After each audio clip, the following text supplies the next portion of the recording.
Hello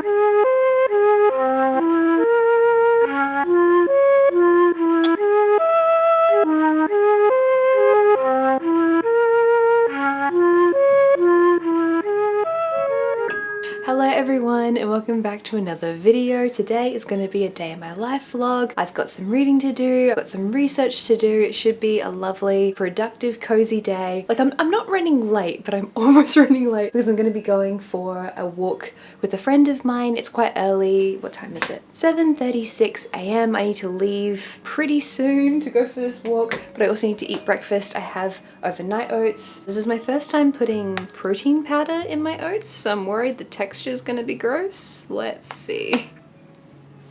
Why did I just blow on it? It's bloody cold. So I don't have heaps of time before I have to go for this walk. I have about 5 minutes before I need to leave. I did just want to say really quickly, we launched merch in the last video I put out and it's been so lovely seeing people's reactions to the merch. I'm wearing the wyvern like crew neck now. It is the cutest. It's so cozy and lovely and adorable. We were going for a walk the other day and we're finally, because it's Southern Hemisphere autumn, the other night where we could start wearing jumpers again to like go for walks at nighttime, and Tyler was like, hang on, I need to go put on a jumper, and he came out wearing his, because I got this jumper for Tyler as well, so he came out wearing his and I was like, it was the sweetest thing. But yeah, I need to eat my porridge, go on this walk, come back, get ready. We're going to go to the library. I have some books I've put on hold, so I'm hoping that they're going to be here, but between the two books that I have on hold at the university library and the one book on hold I have at the city library, they all just seem to be perpetually in transit. Anyway, I'm running late, so let's eat this cold proteinous porridge. And actually, on the theme of merch, sorry, getting my frazzled brain this early in the morning, but we have stickers. The stickers arrived. So I actually hadn't seen these in person until a few days ago. So I'm gonna give Casey this sticker, I think. And also I have sneakily asked her which of the designs she likes better, and I know that she'll prefer a hoodie in black. So this is what I'm giving to Casey.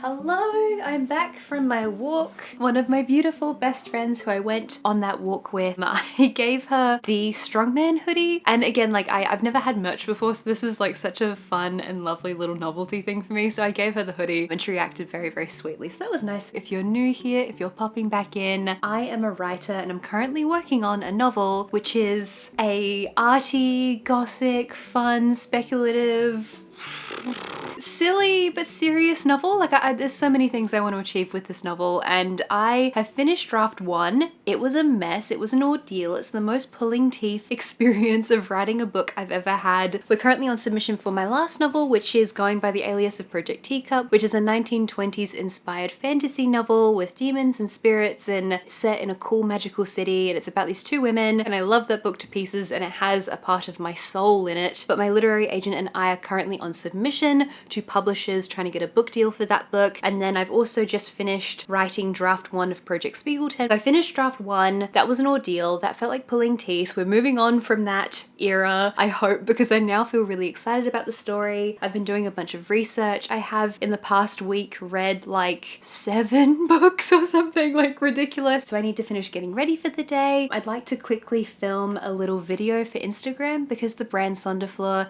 sent me a dress and 2 skirts, and I love this brand. They make the most beautiful, whimsical, like linen dresses. They're fairy tale clothes. Like the fact that they reached back out to me to send me some pieces for free. This video is not sponsored, by the way, but they sent me some pieces for free and I love them so much. So I want to very quickly film a little like get ready with me for Instagram, and then we can do some research and then we can head off to the library. That's our plan for today. Why do I wedge myself down here every single time? Where it's getting hot. Where should this light go? So it's too dark over here, but over here, I think the lighting is good. I never do short form content and it's hard to find spots in my apartment that aren't just like glass. Get ready with me on a research and writing day at the library. This one is a strong contender. It is the Carmen dress, very Kiki's Delivery Service, the Evelyn skirt in brown tartan, which is gorgeous, like dark academia, perfect vintage looking skirt, and also the classic skirt in Royal Grape, which is such a fun name. I think I'm gonna choose the tartan today just for the maximum writerly feel. We need to get into the research mood. And I think maybe a black t-shirt. I wonder if I can put a belt with this. Oh, this looks cute! Yay! Okay, so this belt is from Simple Retro. It does hang out a little bit. A very small hair tie. Aha, that works! I also use the Le Papier perfume. It smells like ink and sesame. I love it. And now we are ready to go. Research at the library. Thank you for getting ready with me. That is all filmed. I now need to take off my shoes. Because I don't wear shoes inside. Anyway, now that my little bit of content work is out of the way, I need to do some research. So let me show you my research document. So I get asked by a lot of people, what is my process for research? Like, how do I manage it? What do I do? I wish I had something fancy and fun and interesting to tell you. Basically, what I do is I get one document in Microsoft Word, and then I use the headings function. Now, I use this also for formatting my chapters. Everything I do for actual writing is in MS Word. And so what I've found is that the best thing for me is to just have one key document and to just dump the most important, the most interesting things. I've got pictures in here, various quotes from YouTube videos. I'm just trying to kind of follow the things that I find interesting. I think for me as a writer, I'm so instinctual, and in everything creative I do with YouTube, with content, writing, no matter what it is, generally I'm always just chasing the thing that I find the most fun and that I find the most exciting. So I've been watching a lot of art history videos recently, and so what I'll do is I'll start watching an art history video in a particular area, and then if something jumps up and piques my interest, I'll write that down, I'll follow that rabbit hole, I'll go to another rabbit hole, I'll go, and eventually when I've consumed enough stuff that I find cool and fun and interesting that is in some way going to thematically inform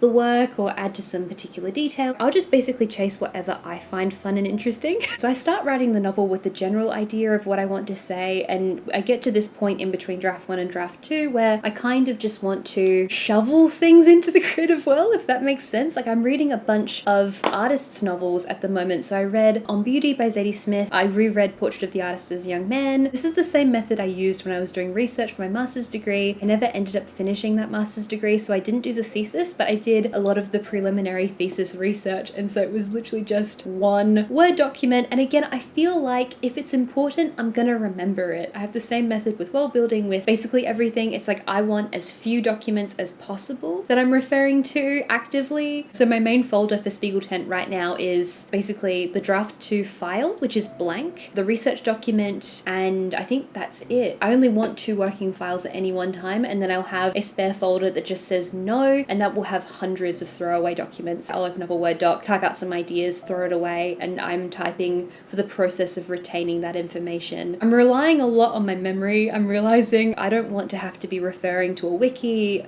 again, because I write fantasy stories that have a lot of world building. It's like if I need to understand really intrinsically how this world works, to the exclusion of the fact that for Project Teacup, the last novel I worked on, I did make myself a currency conversion formula. So I did have a formula for that for Project Teacup, but aside from that, everything has to be in my brain. I've been rambling for a long time. Let's do some research. Let's read a few chapters of this book. I'm probably going to spend maybe an hour to an hour and a half doing research now, and then I'll head off to the library.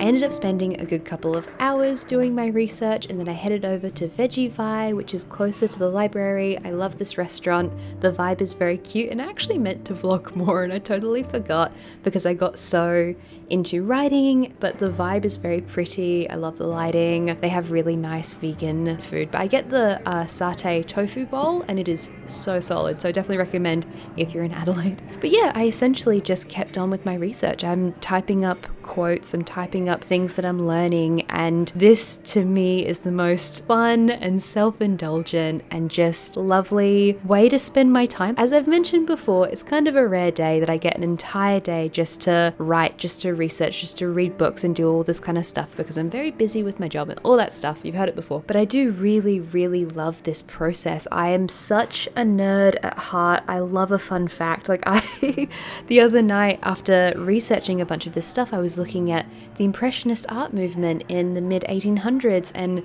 I've been looking at snobbery, and I've mentioned before that with this novel I want to explore who gets to be an artist, and I found this fascinating thing which kind of props up the hypothesis I had for this novel, which is just snobbery is really stupid. And so in Paris in the mid-1800s, the salons of Paris where like everyone sold like the artwork, and it was basically like the main place that artists could formally sell their art and make a living, they used to be really, really exclusionary. And so this particular artist whose name was something Courbet, can't remember his first name, it is not Gustave, it's something else.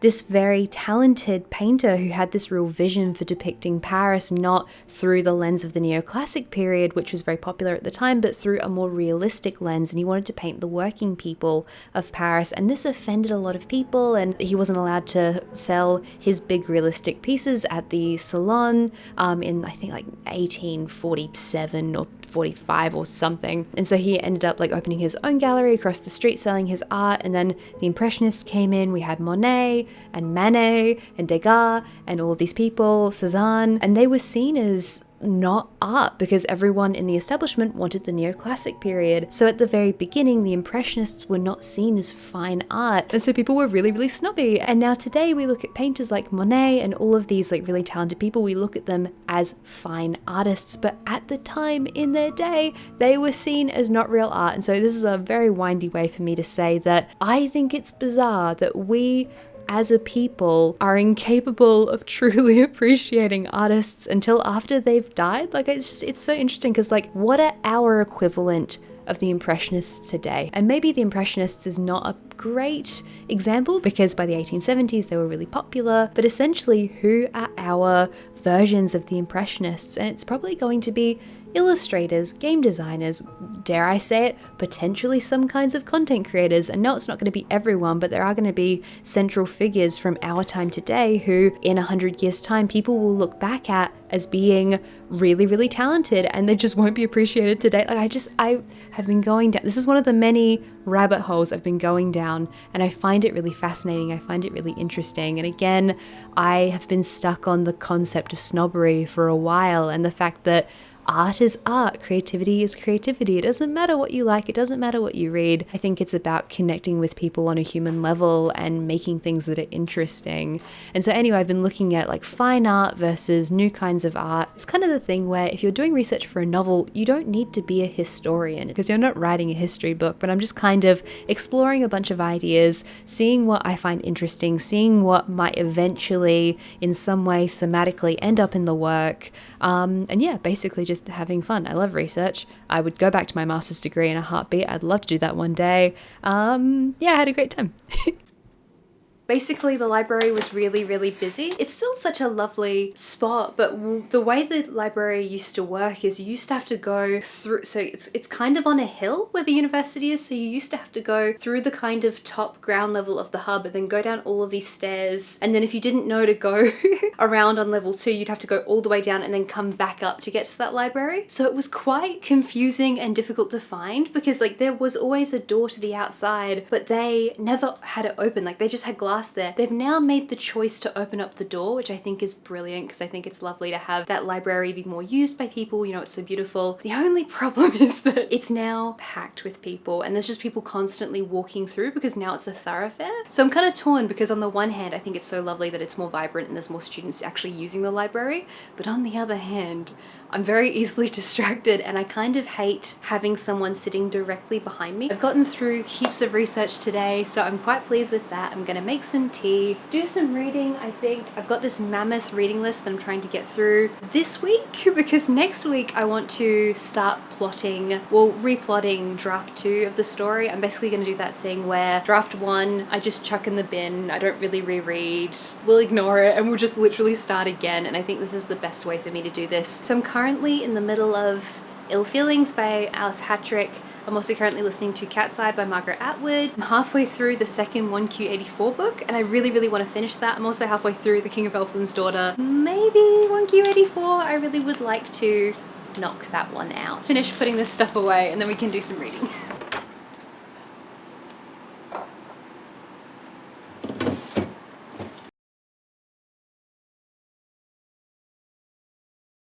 I wanted to come in here and just have a nice cozy chat with you about what I've been reading recently, about how my research has been going, mostly because I feel quite low energy today. I don't know what's going on. I think it must be a little bit of burnout after finishing draft 1. I had a medical procedure at the start of last week and I was really stressed and anxious in the lead up to that. Like, I'm totally fine. It's just like around my low iron stuff, not a big deal. I think I was very much sprinting to the end there, and I also think that I am just a personality type that has cycles of burnout and productivity and burnout and productivity, and I think I just need to give myself the grace of having days or weeks where I have less energy. Regardless, the research is going really well, and one of the things I ended up looking into was Protestant work ethic comes out of the change to the way people treated the church in the 1500s. The Catholic Church was really, really powerful, and all of a sudden like Lutheranism comes in and different kinds of Christianity come in, and the way that people associated goodness and productivity shifted from the 1500s onward. In Western culture, people started believing that if you were prosperous, as in if you like had a lot of produce, if your crops grew a lot and you made a lot of money, that meant you were smiled upon from God. And so this idea of being productive equals being good is grounded in Christian religion, and I find that so fascinating. And personally, I'm not religious, but I find it really fascinating, this idea of how a religious ideology can permeate culture and our relationship with goodness and productivity and all this stuff. And anyway, you don't need to be productive all the time. I'm really just rehashing a video concept that I put out during the pandemic. I'm currently reading Ill Feelings by Alice Hattrick. I've had this book for a while. It's written by an author who has chronic fatigue syndrome, and she speaks about illness. I'm finding it really, really interesting, but reading a book like this is a really important reminder that, you know, it is such a privilege to be able to be productive. We're not always well all the time. We can't always be productive all the time. I wanted to quickly talk through the books I've been reading recently. So let me pull up my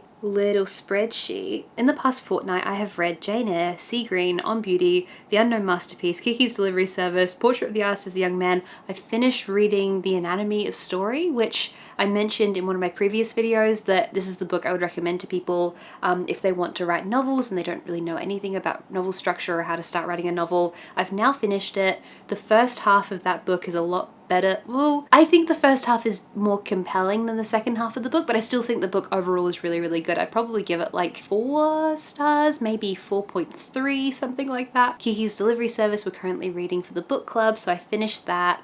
So I'm going to do a full review on that and post it to Patreon at the end of the month, because that's the book we're currently reading. Sea Green, it was a lot better in the first half. It was republished recently by a local small press. I went to the launch of the book with a friend of mine, but the behavior of the main character started really, really frustrating me towards the end. I understand that this book is very much inspired by the author's own life. It's like literary fiction. A young woman moves from Adelaide to London. Most of the book is based on the journey of like on the boat. There were some really interesting insights in the book. I loved seeing the imagery of my home city. I loved getting to hear about the art school on North Terrace and the mentions of the Adelaide Botanic Gardens and all these places that, you know, I grew up around. But, well, I mean, I didn't grow up in Adelaide. I grew up like an hour and a bit away, like in the countryside. But conceptually, I grew up around. Amazing to read this reflected in literature, because it rarely is. No one's heard of Adelaide. That's absolutely fine. We are very, very far away from the rest of the world. But she moves to London to be an artist, and I'm reading like lots of arty books at the moment, and she just chases after men, and she just bases all of her happiness around men and around finding a boyfriend. And it was just, I got so sick of it. Like, I got so sick of reading about, like, and there are themes of mental health in here, and there are themes of pregnancy in here, and there were a few bits and pieces that ended up being quite confronting in the book, but this main character, she just bases all of her psychological well-being off of men, basically, and I found that really frustrating.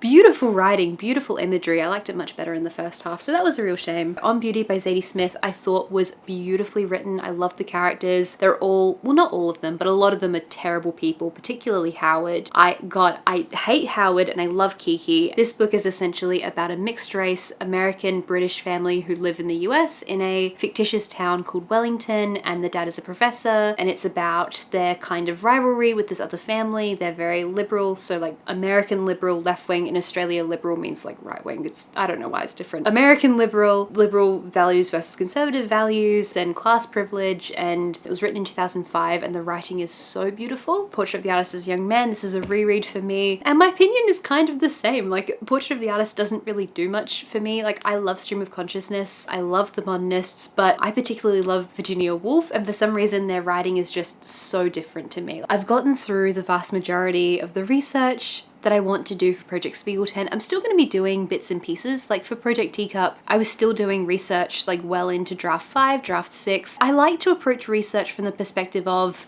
in the beginning, I like big, sweeping, high-level bits and pieces of research, and then when I know specifically what I need, that's when I like to go in deeper. And so I keep researching throughout the process of writing a story, but I'm taking this time to kind of just chill out, do a lot of reading, do some deep dives into some things I haven't really had time for, and I think essentially I've got everything I need to go into the next draft of the story. The next step for me is essentially going to be sitting down and plotting out scene by scene what I want to happen. Because I wrote such a rough first draft of Spiegeltent, I think it's really important now for me to come back, think really carefully about the structuring of the story, the pacing. I really want to get all of the big picture stuff right on the first go this time, and I think I'm just about at the time where I feel excited and comfortable to move to the next step. I feel quite pleased because I managed to get the last of my really essential research done. Everything else now is kind of a nice to have. So my goal is hopefully